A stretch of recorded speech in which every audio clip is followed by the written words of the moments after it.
It's time for Trump to give Tomahawks to Ukraine. Ukraine's Storm Shadow missile strike on Russia felt pointed. Now the president must turn the screws on Putin. Follow this channel, EKO Channel TV, for more updates on international news. It could have been coincidence. But the fact that a British-made Storm Shadow missile smashed into a chemical plant in the Russian city of Bryansk on Tuesday night felt pointed. Donald Trump's change of heart on Ukraine's use of the missiles came after Russia's foreign minister, Sergei Lavrov, said that Russia's maximalist war goals remain unchanged: more territory, the overthrow of Volodymyr Zelensky, and a Ukrainian army cut off at the knees. Storm Shadow missiles rely on U.S. targeting data. In August, reports emerged that the Pentagon had blocked Ukraine from using the missiles to carry out strikes inside Russia, at a time when Mr. Trump was courting the Kremlin. But the Alaska summit with Vladimir Putin produced nothing, and a second meeting in Budapest has been called off. "I don't want to waste my time," Mr. Trump said on Tuesday night. Around the same time, Marco Rubio, Mr. Trump's Secretary of State, held a frustrating phone call with Lavrov. Someone appears to have informed the Ukrainians they could once more use Western weapons to strike inside Russia. Quietly, the Trump administration has been willing to impose costs on Vladimir Putin's regime.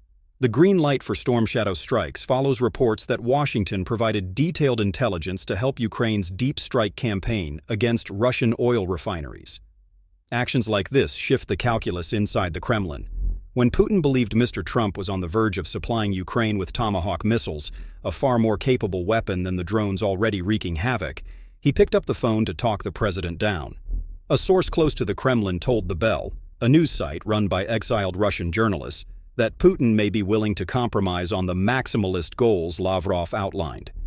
He will not give up any of the captured territory in Kherson or Zaporizhzhia, which provides a land route to Crimea, the source said, contradicting reports that this was on the table. But he might give up on his demand for the handover of the entire Donetsk region if other parts of the talks, such as guarantees on NATO expansion, progress. If accurate, there is a window for a deal. But to squeeze through it, Mr. Trump must learn from his fruitless time on the Moscow merry-go-round. He can no longer act as the mediator president, a role he cast himself in on Friday. He must turn the screws on Putin, deliver Tomahawks, raise sanctions, force the Russian president to accept that he cannot have what he wants. Soon, winter will arrive in Ukraine, and Moscow's bogged-down offensive will slow even further. Trapped Russian troops blown apart, fleeing by boat. Trump's summit with Putin in Hungary canceled. It will take serious pressure to make the Kremlin accept an end to the fighting.